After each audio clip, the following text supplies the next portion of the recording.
की, देवादिदेव श्री शांतिनाथ भगवान की, परम पूज्य आचार्य परमेश्वरी गुरुदेव श्री विद्या सागर जी महाराज की, समस्त साधन में आत्मीय मुनिराजों की, परम पूज्य मुनि श्री सोम सागर जी महाराज की, समस्त मुनि सभी की। इतनी देर से हम लोग इतनी अच्छी अच्छी बातों को सुन रहे थे, बहुत आनंद आया। तो मुस्कुराना तो हर बनता है, क्योंकि चैनल को मुस्कुराना चाहिए और लगे कि शायद इतने सुनने के बाद आप थके नहीं हैं, बल्कि इतने अच्छे से सराबोर हो गए हैं कि अभी भैया अभी एक विधान और करते हैं जो भी तैयार हो गए। लेकिन आज सुनो बहुत अच्छी बात की। एक बार गुरुदेव से किसी ने पूछा कि गुरुदेव,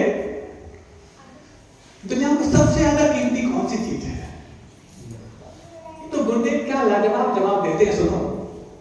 गुरुदेव कहते हैं दुनिया में हर चीज कीमती है, पाने के पहले और खोने के बाद।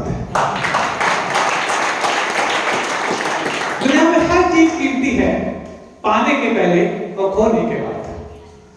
हमने भी कभी गुरुदेव को पाया, कभी महाराज को पाया, और कभी हम सबके दिल में विराजमान परम पूज्य अपर श्रवण मुनि श्री नियम सागर जी महाराज को पाया। वो कितने कीमती हैं, जब वो यहां से चले गए तब लगा कितने कीमती हैं। पाने के पहले और खोने के बाद हर चीज कीमती होती है, लेकिन जब पा लेते हैं उसके बाद जो कीमत कर पाता है, उसकी विधि, उसकी हर गुण विवेक की पराकाष्ठा सबसे ज्यादा कीमती हो जाती है।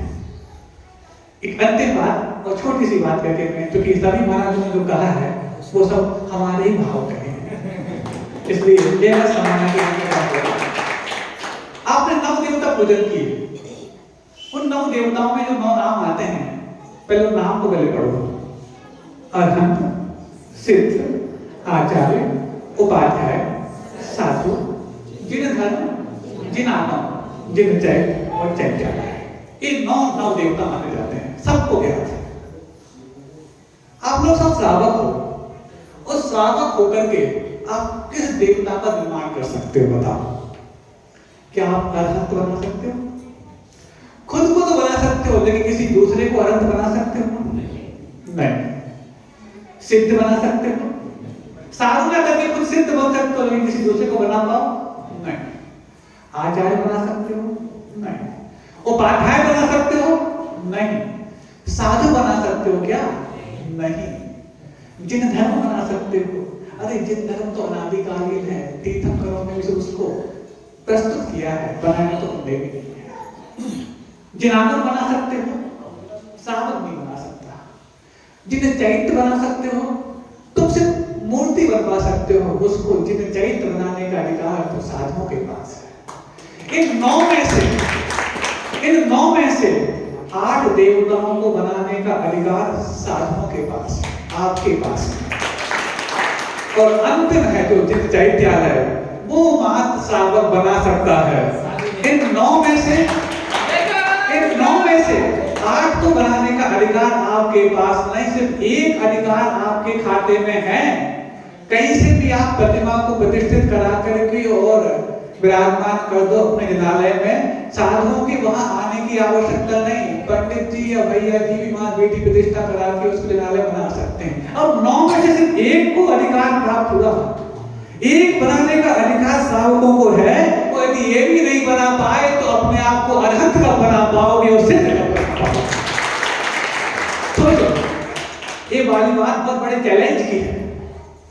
आपने यदि यहाँ तक आगे होते तो आपको 9 को बनाने का अधिकार मिल जाता है, लेकिन आप यहाँ बैठे हो, सिर्फ एक को बनाने का अधिकार पाया है। उस एक को बनाने के अधिकार में भी यदि तुम 2 साल पीछे हो गए, 3 साल पीछे हो गए, तो सोचो अपने को अरहंत बनाने में कितनी पीछे हो जाओगे। इसलिए बंधुओं, बहुत सारी बातें महाराजों ने की, उन सब बातों में यही बात समझना कि गुरुओं के संकेत को हम यदि समय रहते नहीं समझ पाते तो दुनिया में हर वो चीज जो समय के बाद समझी जाती है खारिज करते जाते हैं।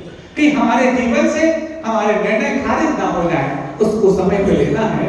और कैसी व्यवस्था है, आज शाम को हम थोड़ा सा उसके बारे में बताने वाले हैं कमरे में, आप लोग आगे समझ लेना।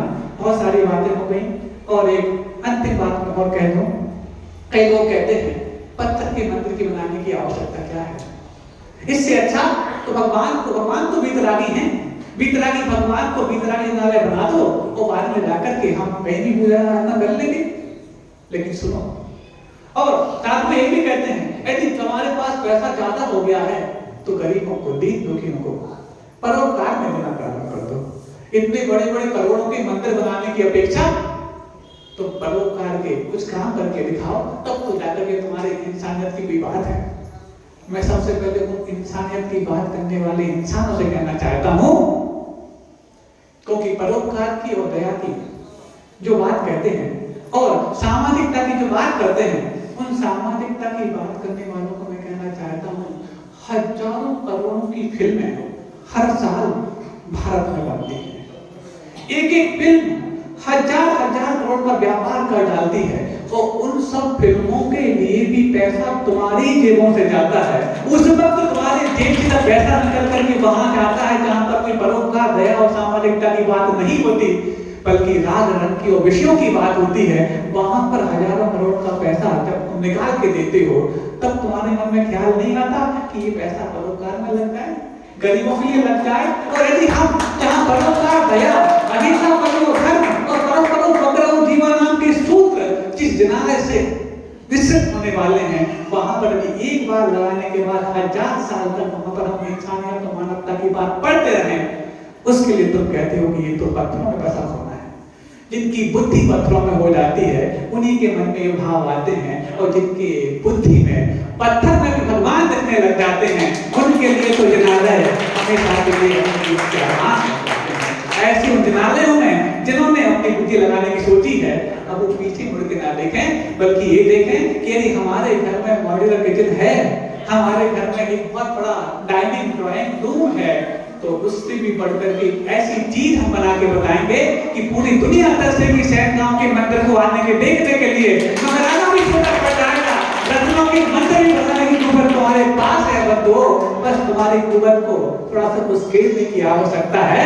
जैसे कि वो आग के ऊपर राख ढकी रहती है, थोड़ी सी यदि राख अलग कर दी जाती है तो पुण्यानुभूति की आग अपने आप जलने लग जाती है। और पुण्यानुभूति का नाम इसलिए दिया गया, पुण्यानुभूति नाम अपना को इतना पुण्यशाली हो गया, जिसके मुख में आता है उसकी आंखें, उसके गाल अपने आप खिल जाते हैं। ये पुण्यानुभूति विदिशा में बात आई, आत्मानुभूति की बात चलती थी उस समय, क्योंकि आप लोग भी आत्मानुभूति सबसे बहुत परिचित हो। तो स्टोव जैसी कक्षा चलती थी, हम महाराज लोग लेते थे, तो स्टोव देश में आत्मानुभूति की बात कई बार आई। एक दिन हमने सोचा इस साधकों को आत्मानुभूति तो मरे से रही, और इनको आत्मानुभूति के उपदेश देते देते पूरे चातुर्मास निकलने वाला है। जिनको जो हो नहीं सकता उसके लिए पूरा चातुर्मास निकाल दिया, और इनको जो हो सकता उसके बारे में बात तक नहीं की, तो क्या करें बात उनके लिए? तो इनके लिए पुण्यानुभूति की बात की जाए, क्योंकि वहां पर भी पाषाण का समुद्र का 3 खंड का मंदिर बनने जा रहा है, और सबने खूब बढ़ चढ़ के अपने भाव प्रेषित किए, और भाव प्रेषित करने के बाद दान की राशि प्रतिदिन प्रवचन के बाद अपने थाल भर करके उस दिन पर रत्न लेकर आते थे। तो फिर हमने कहा दान दे मन हर्ष अभिषेक। इन्होंने दान बोला, इतने तालियां बजाई, इनने तो तुरंत पुण्य अपने खाते में दर्ज कर लिया, लेकिन इनका पुण्य अभी अधर में है, अंतरिक्ष में है।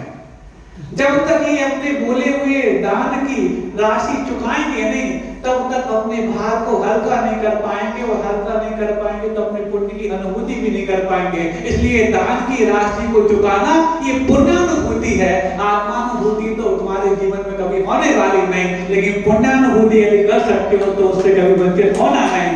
तब जाकर के गुरुदेव पंच कल्याण कराने के लिए आने वाले हैं। और अभी जो महाराजों ने बात कही कि अपने अपने इष्ट वस्तु का त्याग करना, 2-3 छोटी छोटी बातें अपने जीवन में कांट मान के रख लो।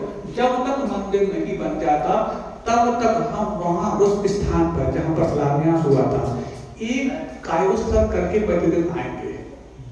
सुनो, और अच्छी बात सुनो, प्रतिदिन एक कायोत्सर्ग, जब यदि हम सेन गांव में हैं तो उस स्थान पर जाकर के करना कुछ नहीं है, वहां तक जाना है और एक कायोत्सर्ग करके आना इस भावना से कि ये पवित्र रचनाएं ऐसी फलीभूत हो कि हम साक्षात देव को यहाँ पर देख पाए।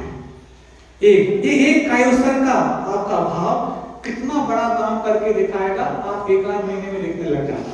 दूसरा, एक सामूहिक त्याग भी करना है, जो अपना पर्सनल प्रिय वस्तु का आपने त्याग किया वो तो है ही, लेकिन एक सामूहिक रूप से हम नाम बता रहे हैं, यदि आपको लगता है तो सब लोग हाथ उठाना। मौसमी का त्याग कर दो, क्योंकि मौसमी व्यक्ति तभी खाता है जब मौसम खराब हो जाता है, बुखार आ जाता है, तो अच्छा है मौसमी का त्याग ही कर दो, तो बुखार की चक्कर अपना खत्म हो जाएगी। तो मौसमी का त्याग कौन कर सकता है? सामूहिक रूप से। सब लोग हाथ उठा सकते हो? कितने लोग रह गए? हाँ, जब तक मंदिर नहीं है तब तक के लिए, जब तक मंदिर नहीं बन जाता तब तक सामूहिक रूप से एक फल का त्याग हो गया, मौसमी का त्याग, बहुत अच्छा। और बाकी जो अपना प्रिय वस्तु को करना चाहो तो अपने मन में करते रहना, ये दो काम हो गए।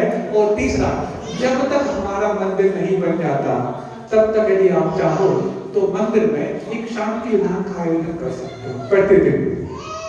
ये तीनों काम हमने नागपुर में भी कराए, उसके पहले गैरतगंज में भी कराए, उसका परिणाम आप देखो, वो वहां जाके पूछो कि कैसा काम हो रहा है। ये तीन काम छोटे छोटे काम है, एक वस्तु का त्याग तो हो ही गया, दूसरा एक कायोत्सर्ग करके वहां उस स्थान पे आना है प्रतिदिन जब आप यहाँ रहते हैं तब, अस्वस्थ अवस्था की छूट। और तीसरा, प्रतिदिन एक शांति विधान मंदिर में स्थापित कर लेना, ऊपर या नीचे जहां पर भी है, और एक शांति विधान। भले ही सब लोग नहीं होते, लेकिन जितने दान दाता है प्रतिदिन एक एक परिवार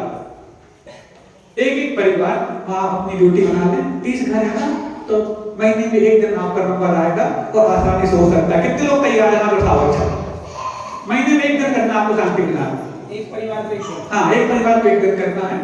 परिवार आए या 2-4 लोग भी, जितने लोग भी आए कर सकते हैं। ये तीन काम अब आपके उस रफ्तार को और रफ्तार देंगे जिसके लिए अभी आपने कई हफ्ते निकाल दिए अहिंसा परमो धर्म की। हाँ, अब भक्ति कर लेते हैं। बाकी जो लोग प्रति लोग हैं सब लोग अपने वॉलंटरी जा सकते हैं, उनको भक्ति कर। बोली परम पूज्य श्री सोम सागर जी महाराज की। हाँ, ये तीनों के लिए एक बार आयोजन कर लो सब, कोई समाधि करना। आज बात